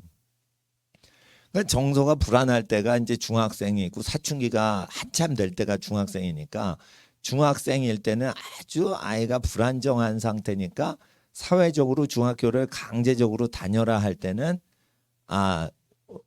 중학교를 그냥 안 다니고 입시 활동을 하거나 아니면 운동을 전문적으로 계속 중학교 때부터 성장에 도움이 되는 운동이 있죠. 그런 거를 시키면은 오히려 성격이 발달되고 좋지 않을까. 저는 그렇게 생각을 합니다. 그러니까 자연법하고 사회 교육법하고의 갭을 메꾸는 것 또한 믿음이에요. 그렇잖아요. 아직 성장 발육이 안 됐는데 3살짜리한테 역도시킬 수 없잖아요. 근데 만약에 3살짜리한테 역도를 시키라는 체육 교육법이 발효가 되면은 그 법을 피해야 되는 거예요. 그렇잖아요. 하나님 법에 연애는 결혼 이후에 하고 자기 인생을 바칠 사람한테만 마음을 주도록 해라.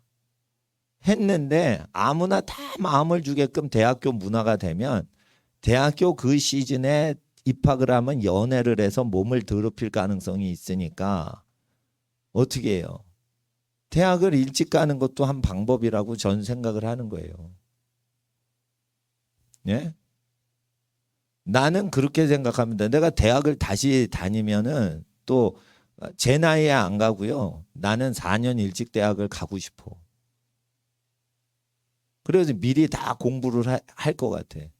많이 전 과목을 전 분야를 심리학도 공부하고 경영학도 공부하고 무역학도 공부하고 물리학, 화학도 공부해가지고 대학교 다니면서 다 공부해서 다시 4년 다 졸업한 다음에 다시 두 번째 3학년으로 학사 편입할 거야 아마.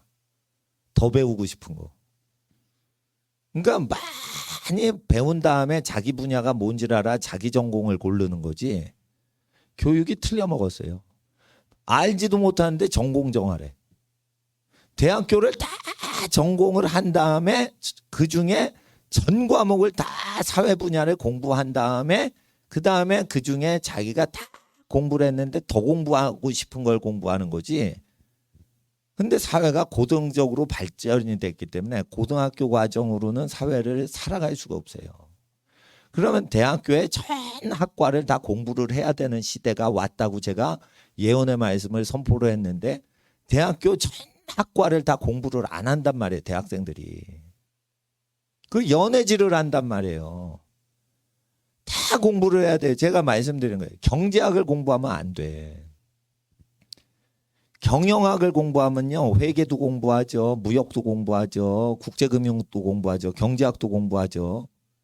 경영은 인사관리도 공부하죠. 조직개편도 공부하죠. 그러니까 사업을 하려면 경영을 해야지 경제를 공부하면 사업을 못해. 경제를 공부하면 은행이나 취직해야 돼. 근데 경제가 근본이지. 경제학에서 경영이 나온 거니까. 그러면 경제학을 공부하면 경제 전문가만 되지 경영을 못해. 뭘 전반적인 걸 혼자서 다 해내질 못해. 그러니까 경영학이 나은 거예요. 써먹을 때. 그렇게 된다니까. 회계를 공부를 해야지 회계장부를 보죠. 회계사를 고용하더라도 회계를 볼 줄 알아 회계사를 고용하지. 경제학을 공부하면 회계를 못해요. 회계를 모른다니까. 경제는 회계랑 다른 거예요. 근데 사람들이 이 경제학 공부하면은 사업할 줄 아는 걸로 알아. 안 그래요. 안 그래. 사회를 다 알아야지 사업을 해요. 그러면 경영학을 공부하면 사업을 하냐? 안 돼요. 화학을 해야지 그 물건에 대해서 분석을 할 수가 있어. 예?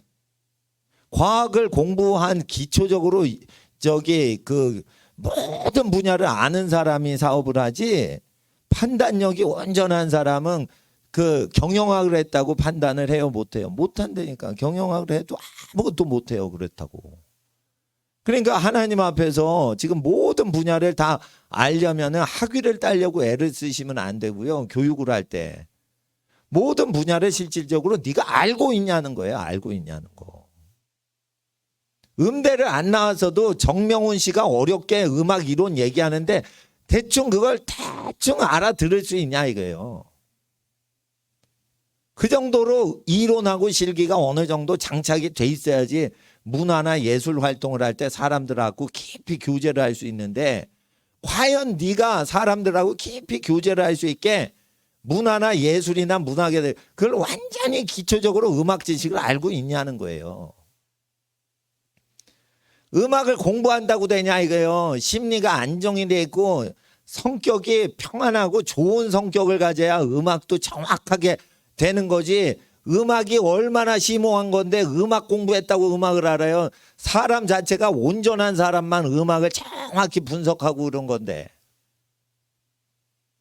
그러니까 음악을 띡 했다고 그게 끝이 아니라니까. 그러면 음악한 사람한테 골라내야 돼요, 지휘자가. 한 분야만 몰빵을 한 사람이 폭탄이에요. 그게 그 사고 치는 사람들이에요. 그러니까 전반적으로 밸런스를 쭉 맞춰줘야 된다고. 지금 대책이 없는 목사가 뭐냐? 신학하고 왔어, 목사하겠다고. 이게 대책이 없는 거예요, 이거. 신학한 게 뭐 죄는 아닌데 사회를 몰라. 사회가 무슨 죄를 짓고 뭐를 하고 이런 걸 사회를 모르면 잘못하면 목사가 사람 잡는 거예요. 아주 유명한 법조인이 있어요. 법조인이 얘기한 거 그대로 말씀드릴게. 제일 위험한 판사가 누구냐? 사법고시만 붙고 온 판사가 제일 무섭다는 거예요.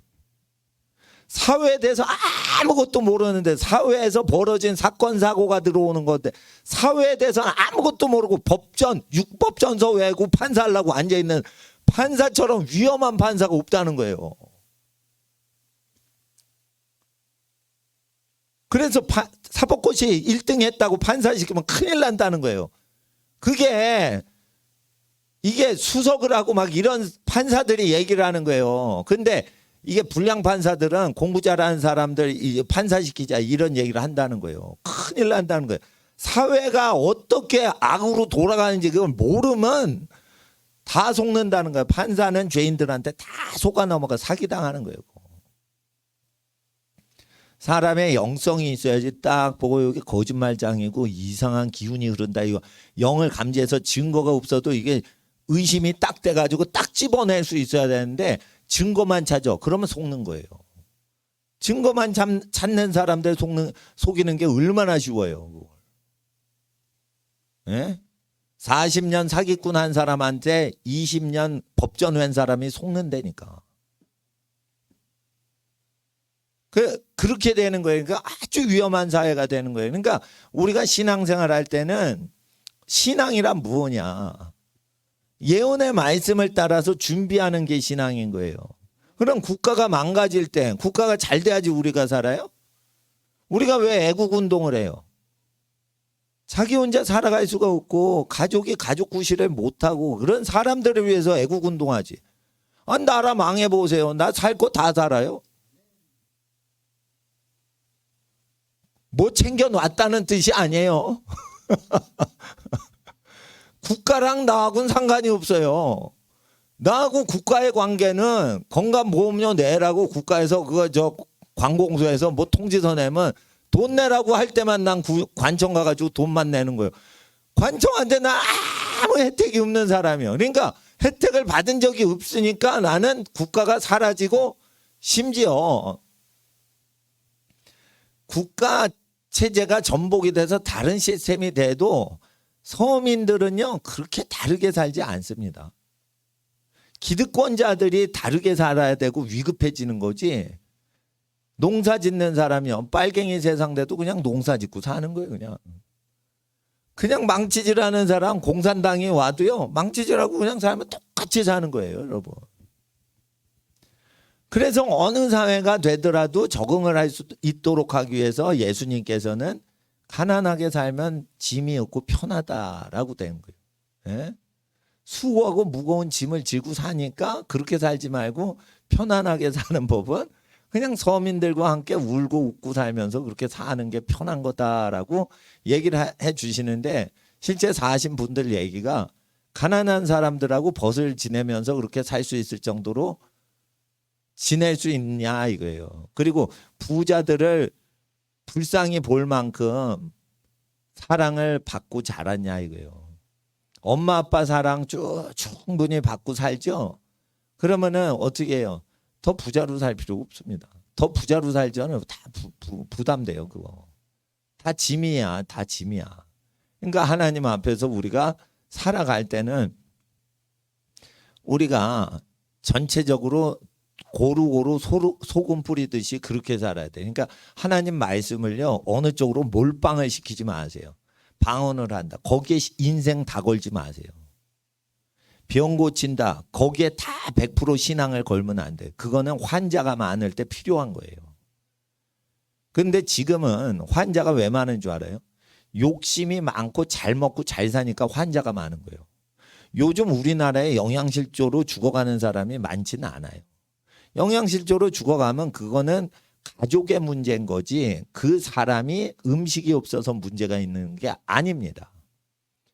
빚이 파산이 되죠. 그러니까 빚이 돈이 못 벌려 가지고 파산되는 경우가 없고요. 돈 관리를 잘못 배워 가지고 파산이 되는 거예요. 다. 그렇게 되는 겁니다. 자살을 하는 사람들 거의 다가 뭐예요? 멘탈이 약하니까 자살하는 거예요. 가족 놔두고. 그러니까 하나님 앞에서 그 문제가 문제다 하지만은 문제가 아닌 거고, 이 시대는 하나님 앞에서 밸런스를 잘 유지하는 거예요. 그러니까 신앙은 뭐냐? 종교 생활하는 거는 신앙생활 아니에요. 종교 생활은요 신앙생활 중에 10%밖에 해당이 안 돼요. 종교 생활, 기독교 방식으로 뭐든지 하는 거, 그건 10% 방식. 90%는 하나님께서 원래 우리가 살아야 되는 방식을 복구시키는 거예요. 신앙생활은요 부모와 자식 간의 관계가 신앙생활이고, 신앙생활은 뭐냐? 직장생활이 신앙생활인 거예요. 직장생활. 신앙생활은 뭐냐? 내가 우리 회사 먹여 살려주겠다 하고 출근하는 거예요. 내가 우리 회사 가서 돈을 벌어서 살겠다가 아니에요.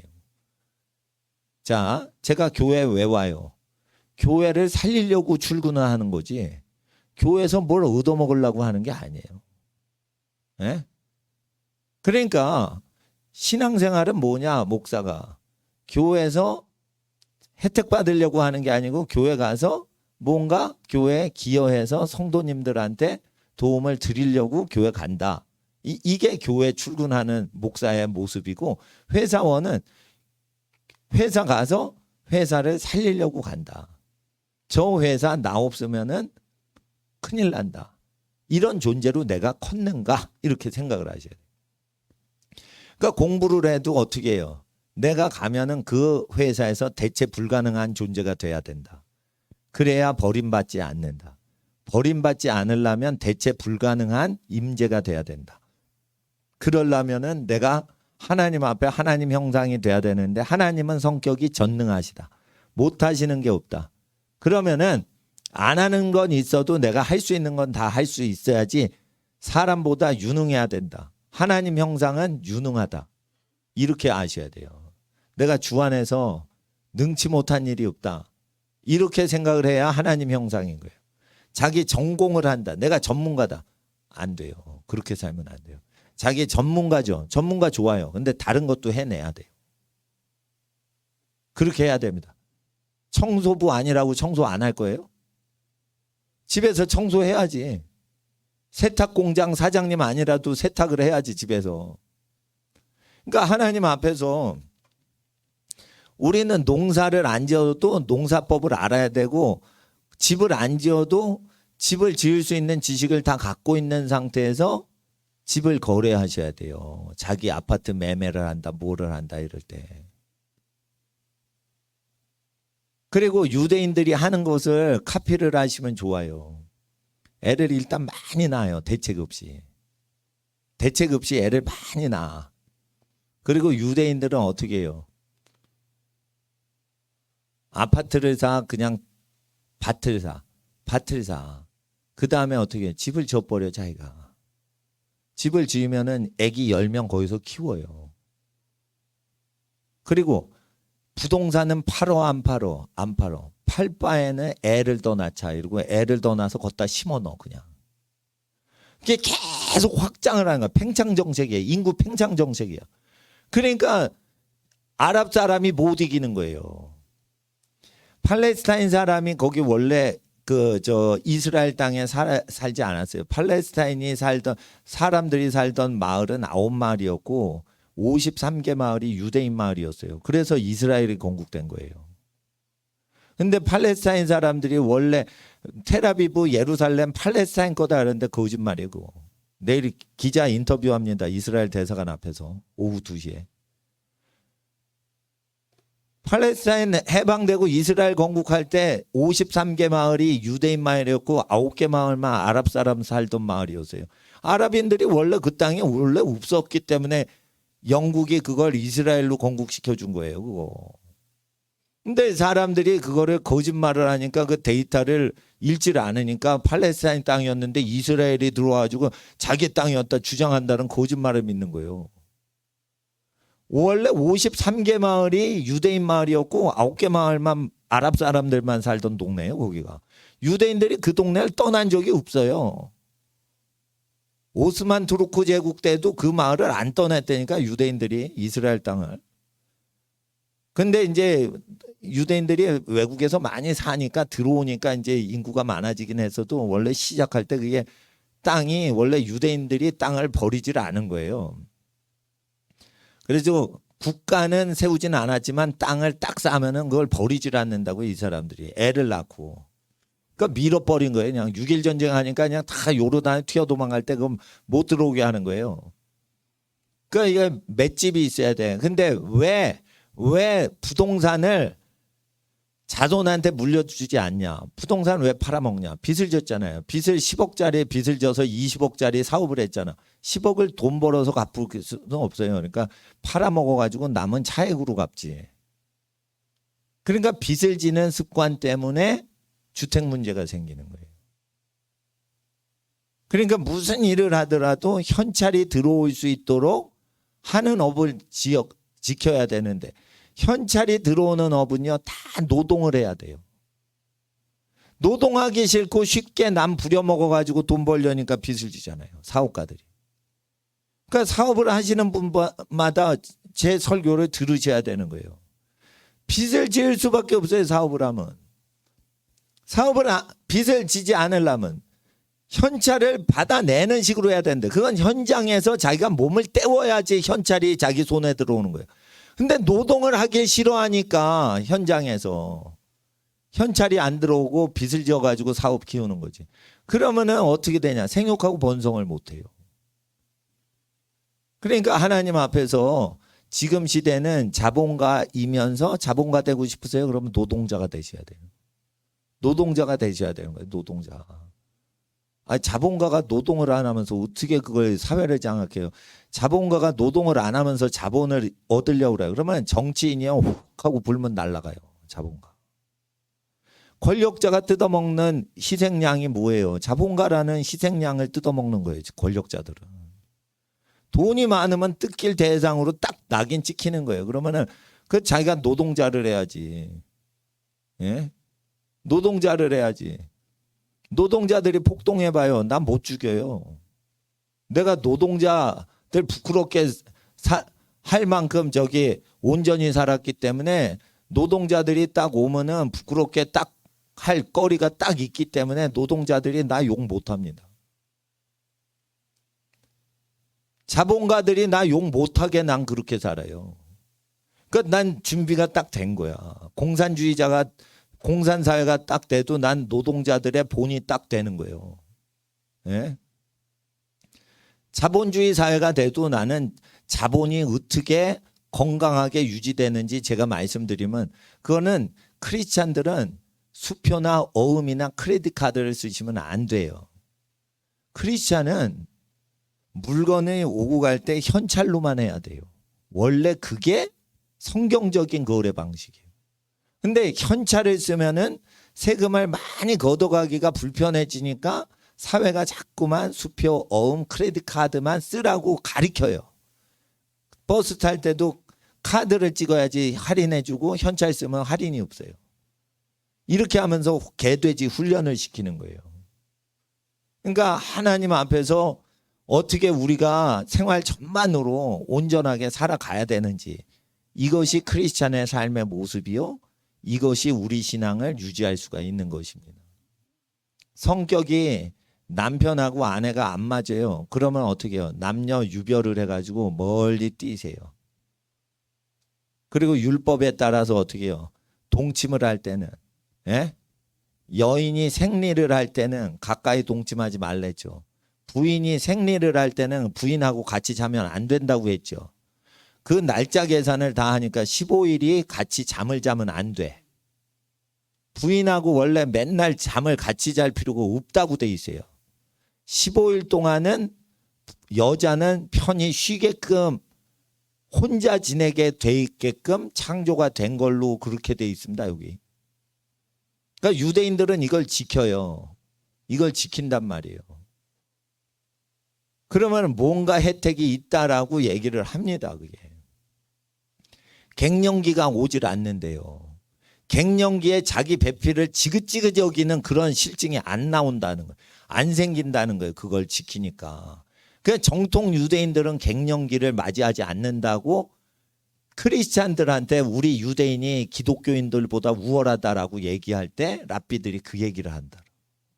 랍비들이 그 얘기를 왜 해요? 우리는 구약의 계명을 지켜서 갱년기의 위기를, 그 사람이 그 몸이 약해지고 그런 거를 기독교인들, 미국 기독교인들은 그걸 구약을 안 지키니까 혜택이 없다는 거예요. 내가 딱 들으니까 유태인들 말이 맞는 거예요. 그리고 그 사업하는 것도 기독교인들은 하고 달라요. 구약하고 똑같이 해요. 그러니까 이거 빚을 안 지는 거예요. 빚을 안 지면 어떻게 해요? 그걸 망하게 할 방법이 없는 거예요. 사실. 빚이 없으면은요, 경제적으로 좋다는 게 아니고요, 정치적으로 불리한 게 없어요. 제가 빚이 없잖아요. 지금 어떻게 해를 끼칠 방법이 없는 거예요. 권력자가.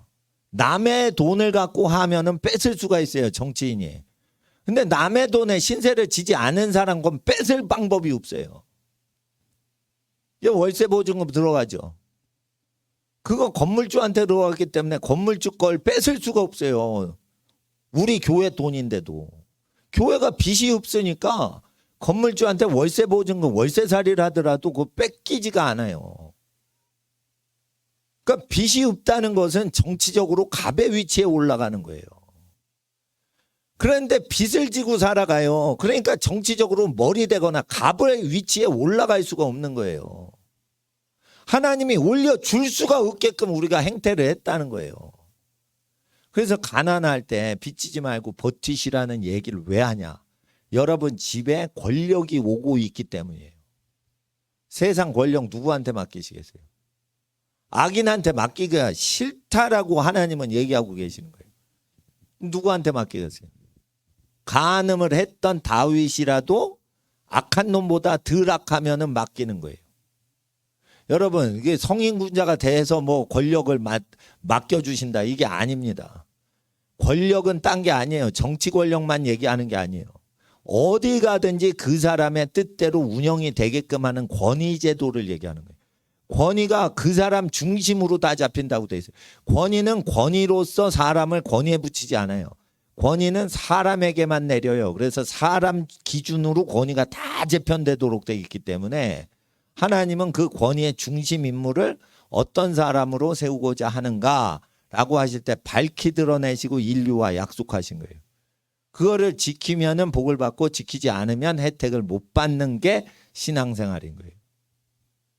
그래서 하나님 앞에서 우리가 신앙생활 전반에 대한 체크를 새벽 기도하시면서 들어오셔가지고 이제 했습니다. 우리 30분만 더 기도하겠습니다.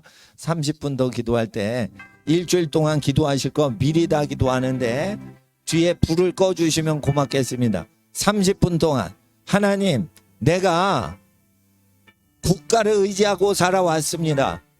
나라가 잘 되건 못 되건 우리 집안이 살 수 있는 것이 있는데 아버지 하나님, 우리가 성도의 생활을 등한시하고 국민의 생활만을 중시 여겼습니다. 아버지, 성도가 되어서 나라를 살리기도 하고 먹이기도 하고 구하기도 하는 성도 되길 원합니다. 집을 복을 내려 주시옵소서. 집안마다 회복되게 하여 주시옵소서. 지금은 외롭게 살지만 집안 자손이 잘 될 줄 믿습니다. 주여, 부르짖고 기도하겠습니다. 주여, 주여, 주여.